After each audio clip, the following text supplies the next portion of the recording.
नमस्कार,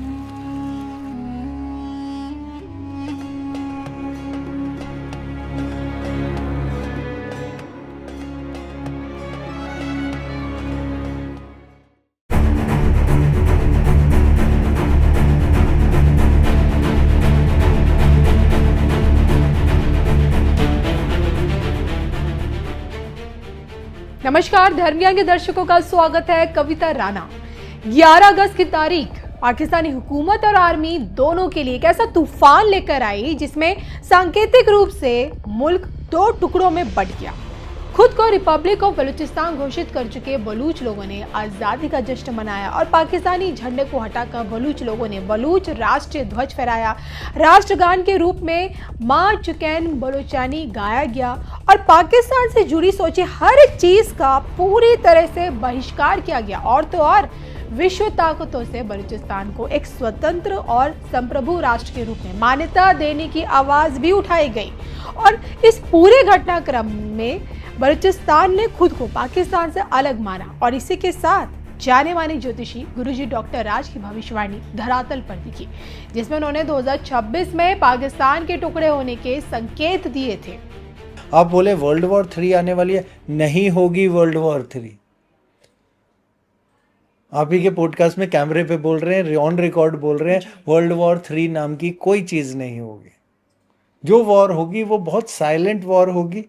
वो कैसे होगी अभी आपको एक एक करके हम समझाते जा रहे हैं, जिसमें पाकिस्तान भी बहुत बड़ा प्रेशर पॉइंट में है। अगले साल मार्च के बाद अप्रैल और मई के अंदर पाकिस्तान अपना एक हिस्सा गवा देगा। इसको गवाएगा, हम उस प्रेडिक्शन पे नहीं जा रहे, हम पॉलिटिकल चीज़ों पे नहीं जा रहे। हम ये नहीं करें कि हम ले लेंगे, कोई ना कोई ले लेगा। पाकिस्तान का एक हिस्सा पाकिस्तान से अलग हो जाएगा, चाहे पीओके हो या फिर बलूचिस्तान, कोई भी हो। Okay sir. हम उसके अंदर कैसी उसमें प्रेडिक्शंस में नहीं जा रहे, हम पॉलिटिकल प्रेडिक्शंस में नहीं है। तो एक हिस्सा पाकिस्तान अगले साल गवा देगा, चाहे छोटा सा गवाए, लेकिन गवाएगा सर। अब इस साल की शुरुआत से सोचिए, गुरुजी डॉक्टर राज जी ने ये बताने की भरपूर कोशिश की है, समझाने की कोशिश की है कि गुरु के अतिचारी पीरियड में ना ही एटॉमिक वॉर होने वाली है, ना ही किसी भी तरह का विश्व युद्ध, जबकि 2 से 3 गुटों में साइलेंट वॉर जरूर लड़ी जाएगी और इसी साइलेंट वॉर में पाकिस्तान का टूटना बिल्कुल कंफर्म है। देखा जाए तो इस वक्त पाकिस्तान के अंदर एक साइलेंट वॉर सच में छिड़ी हुई है, क्योंकि इस जंग में बलूच लोगों का खून बहाया जा रहा है। बलूच लोगों को आज़ादी का जश्न मनाता देख पाकिस्तानी सेना द्वारा F-16 फाइटर जेट से जमकर बमबारी की गई। पाकिस्तान के इस एक्शन को बलूच लिबरेशन आर्मी ने युद्ध अपराध करार दिया है और इसके लिए उन्होंने पाकिस्तान के खिलाफ अंतर्राष्ट्रीय अपराध न्यायालय में मुकदमा दर्ज करने की भी धमकी दी है। इस घटना को लेकर बलूचिस्तान के निर्वासित नेता मीर यार बलूच बाकायदा ट्वीट करके ये लिखते हैं, रिपब्लिक ऑफ बलूचिस्तान पाकिस्तान की बाहरी आतंकवादी ताकतों द्वारा सुराब इलाके में बिना किसी उकसावे किए गए हवाई हमले की कड़ी निंदा करता है।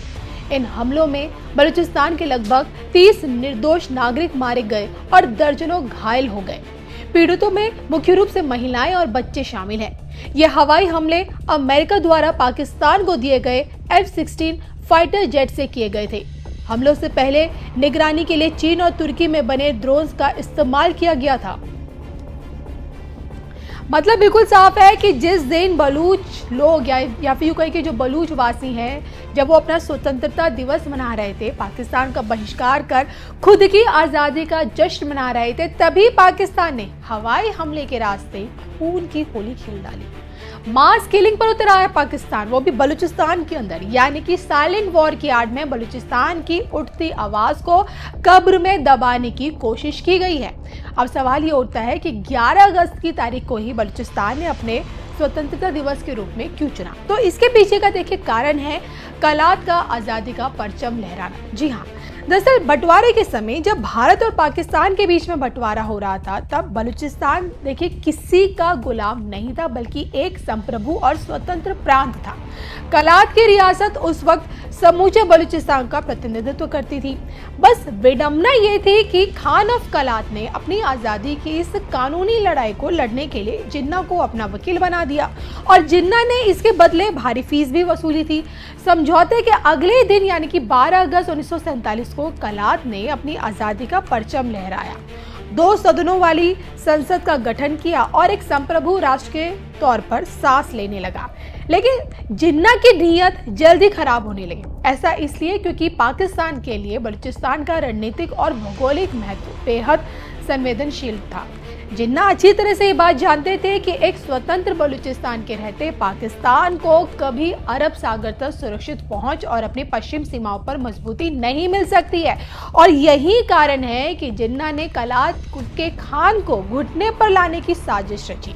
बाकायदा पाकिस्तानी सेना भेजकर कलात को चारों तरफ से घेर लिया और जिस कारण लाचार खान ऑफ कलात को भारी मन से विलय पत्र पर हस्ताक्षर करने पड़े और उसी दिन से बलूचिस्तान पर पाकिस्तान का कब्जा हो गया। हालांकि कब्जाए बलूचिस्तान में अब बगावत है और बगावत की इस आग में आज़ादी का जश्न नहीं। पाकिस्तान माने या ना माने, लेकिन 11 अगस्त को खुद का स्वतंत्र दिवस मनाकर बलूचिस्तान ने सांकेतिक रूप से खुद को पाकिस्तान से अलग कर दिया है, यानी कि पाकिस्तान सच में टूट चुका है।